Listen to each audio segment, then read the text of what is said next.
साथ संगत जी, राधा स्वामी।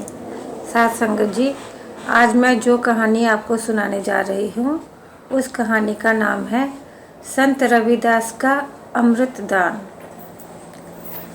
दादू, बाहर का सब देखिए, भीतर लखिया ना जाए। बाहर दिखावा लोक का, भीतर राम दिखाए। संत दादू दयाल जी। साथ संगत जी, राजा पपीहा एक धनी राजपूत था और कुछ बरसों से राजगद्दी पर बैठा था। एक बार उसके दिल में परमार्थ का चाव पैदा हुआ, क्योंकि उसे जीवन में खालीपन सा महसूस होने लगा था। अमीरों और वजीरों को इकट्ठा करके पूछा कि क्या इस वक्त कोई महात्मा है। उन्होंने कहा कि कबीर साहिब और गरीब साहिब जी तो चोला छोड़ चुके हैं। अगर इस वक्त कोई महात्मा है तो जूते गांठने वाला संत रविदास है, जो आपके महलों के पास ही रहता है। अब राजा मन में सोचने लगा कि क्या करूं, परमार्थ भी जरूरी है। अगर खुल्लम खुल्ला जाता हूं तो राज्य पलट जाएगा, लोग विरुद्ध हो जाएंगे। दिल में प्रेम था, इसलिए सोचा कि कहीं संत रविदास अकेले मिले तो उनसे नाम ले लूं। आखिर एक दिन ऐसा मौका आया जब कोई त्योहार था और सारी प्रजा गंगा स्नान करने के लिए चली गई थी। इधर राजा अकेला था, उधर संत रविदास जी का मोहल्ला सूना था, कोई भी घर पर नहीं था। राजा छिपकर संत रविदास जी के घर गया और अर्ज की, गुरु महाराज नाम दे दो। संत रविदास जी ने चमड़ा भिगोने वाले कुंड में से पानी का एक चुल्लू भरकर राजा की तरफ बढ़ाया और कहा, राजा ले, ये पी ले। राजा ने हाथ आगे करके ले तो लिया, लेकिन चमड़े वाला पानी पानी। खत्री राजपूत और फिर राजा कैसे पीता। खुली आस्तीनों का कुर्ता पहना हुआ था।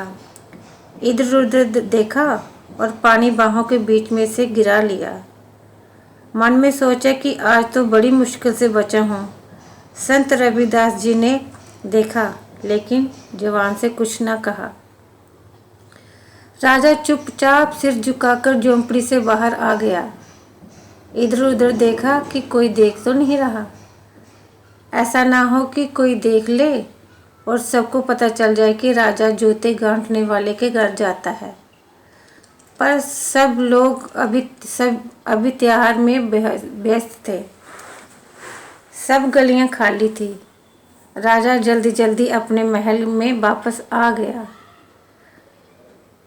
राजा घर आ गया, दिल में कहने लगा कि इसने तो आज मुझे चमार बना लेना था।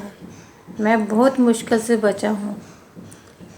उसी वक्त धोबी को बुलाया और हुक्म दिया कि इसी वक्त इस कुर्ते को खड़े घाट पर धोकर लाओ। धोबी कुर्ते को ले गया। उसने दाग उतारने की बहुत कोशिश की, पर सब कोशिशें व्यर्थ गईं।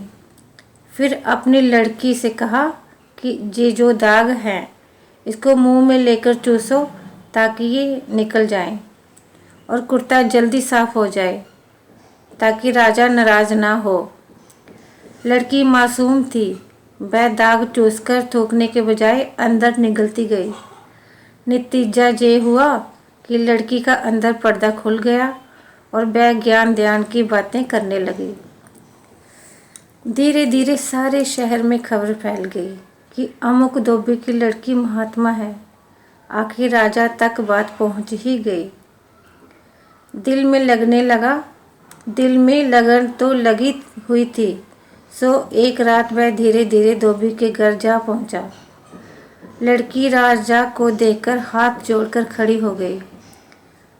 राजा ने कहा, देख बेटी, मैं तेरे पास भिखारी बनकर आया हूँ, मंगता बनकर आया हूँ, राजा बनकर नहीं आया।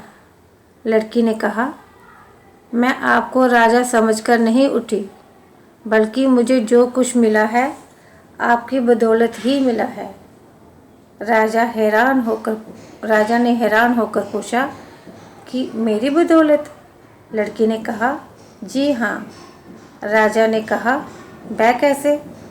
तो लड़की बोली, मुझे जो कुछ भी मिला है आपके कुर्ते से मिला है, और जो भेद था आपके कुर्ते में था।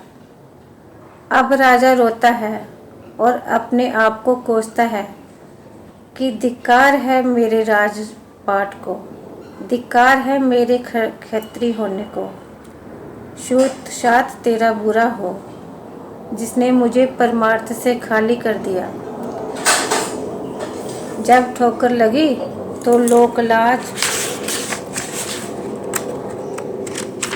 जाति पाति की परवाह ना करता हुआ सीधा संत रविदास जी के पास पहुंचा और हाथ जोड़कर अर्ज की, गुरुदेव, वही चरना अमृत फिर बख्शो। संत रविदास जी ने कहा, अब नहीं।